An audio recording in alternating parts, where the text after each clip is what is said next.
राधे राधे, जय श्री कृष्णा। कहानी संग्रह में हमारे सभी श्रोताओं का हार्दिक अभिनंदन है। भक्तों, आज की वीडियो में हम सूर्यदेव की परम पावन कथा लेकर आए हैं, जिसे सुनने सुनाने से शारीरिक कष्ट दूर हो, यश व कीर्ति में वृद्धि होती है।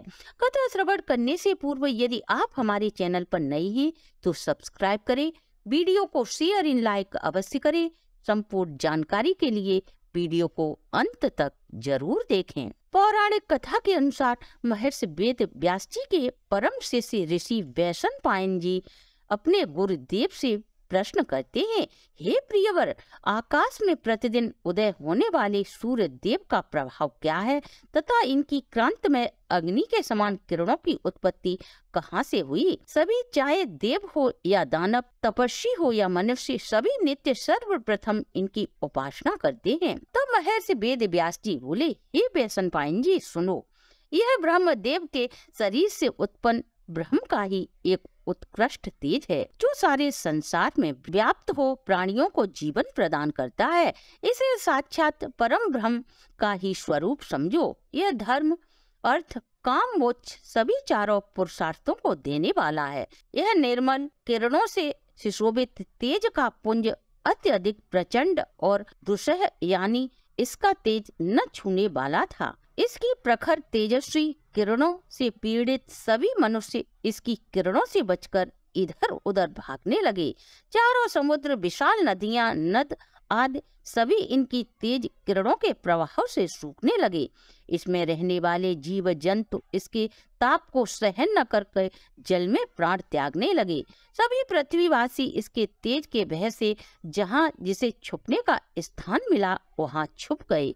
यह देख सभी देवता एकत्रित होकर ब्रह्मा जी की शरण में जाते हैं और समस्या का समाधान करने की प्रार्थना करते हैं। समस्त समाचार से अवगत ब्रह्मा जी देवताओं से बोले, हे देवगण, यह तेज आदि ब्रह्म के तेज स्वरूप जल में प्रकट हुआ है। यह तेजमय पुंज उस परम ब्रह्म के ही समान है। इसमें और आदि ब्रह्म में कोई भी अंतर नहीं है। यह ब्रह्म स्वरूप सूर्य देव ही, इनके द्वारा चराचर जगत का पालन होता है। इनके बिना जीवन की कल्पना करना असंभव है। इनके प्रभाव का वर्णन हम अपने चारों मुखों द्वारा नहीं कर सकते। सबके जीवन की रक्षा करने वाले सूर्य देव के समान अन्य कोई देव नहीं। उगते समय सूरज के दर्शन करने मात्र से राशि व्याधा समाप्त हो जाती हैं। बिन साधना किए मनुष्य सिर्फ सूर्य उपासना कर मोक्ष को पा लेता है, इसमें तनिक भी संशय नहीं। संध्या उपासना के समय ब्रह्म वेता ब्राह्मण अपनी भुजाएं ऊपर उठाकर इन्हीं की आराधना करते हैं। यही कारण है कि समस्त देवताओं के द्वारा वो पूजे जाते हैं। ब्रह्मा जी बोले, हे देवो, इस पृथ्वी लोक पर जो पतित और जूठन खाने वाले इंसान हैं, वे भी प्रातः उगते सूर्य की किरणों का स्पर्श पाकर पवित्र हो जाते हैं। संध्या काल में सूर्य उपासना करने से द्विज सारे पापों से मुक्त हो जाते हैं। सूर्य नारायण के सूर्य स्वरूप की उपासना करने मात्र से प्राणी सभी असाध्य रोगों पर विजय पा लेता है। सूर्य उपासना करने वाले लूले, लंगड़े तथा कुष्ठ रोग से चाहे वह इस लोक हो या परलोक, सभी लोकों में क्रांति युक्त काया को पाते हैं। श्री ब्रह्मा जी कहते हैं कि हे देवो, विष्णु, शिव आदि के दर्शन करना सभी के लिए संभव नहीं है। अतः विष्णु स्वरूप सूर्य की आराधना दर्शन कर उनका साक्षात्कार किया जा सकता है, क्योंकि सूर्य देव नारायण स्वरूप प्रत्यक्ष भगवान हैं।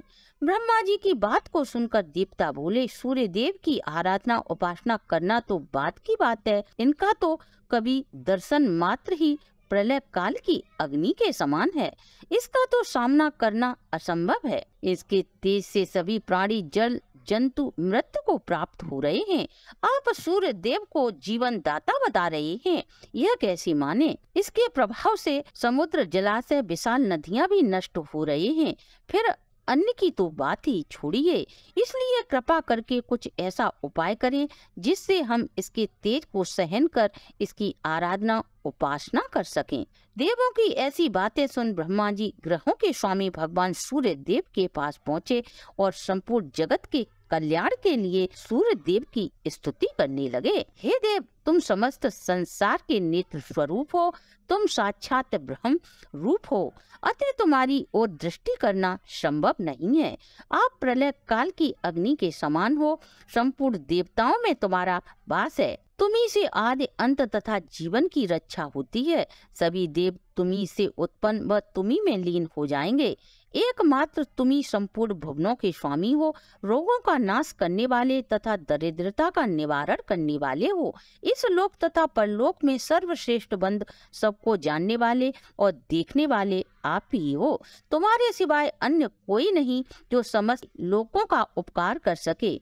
ब्रह्मा जी की स्तुति सुन सूर्य देव बोले, हे ब्रह्मा जी, आप समस्त सृष्टि के रचयिता हो, आपके यहाँ आने का प्रयोजन क्या है, स्पष्ट कहें, मैं अवश्य ही उसे पूरा करूँगा। तब ब्रह्मा जी बोले, आपकी किरणें अत्यधिक प्रखर, संसार के लिए असहनीय हैं, अतः इसमें कुछ मृदुलता आ सके ऐसा उपाय करें। तब सूर्य देव ने ब्रह्मा जी की स्तुति सुन विश्वकर्मा को बुलाया और वज्र की शान बनाकर उसके ऊपर प्रलय काल के समान स्थापित होकर सूर्य देव के प्रचंड तेज को छांट दिया। ऐसी मान्यता है कि उस छटे हुए तेज से भगवान विष्णु का प्रचंड अग्नि के समान सुदर्शन चक्र तैयार किया गया।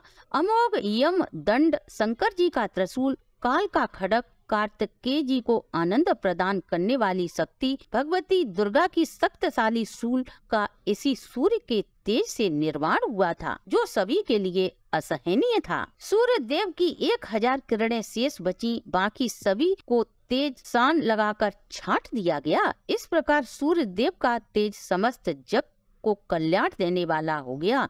ऐसा होते ही सभी देव, दानव, मनुष्य खुश होकर सूर्य देव की स्तुति करते हुए अपने अपने स्थानों में जाकर सुख पूर्वक निवास करने लगे।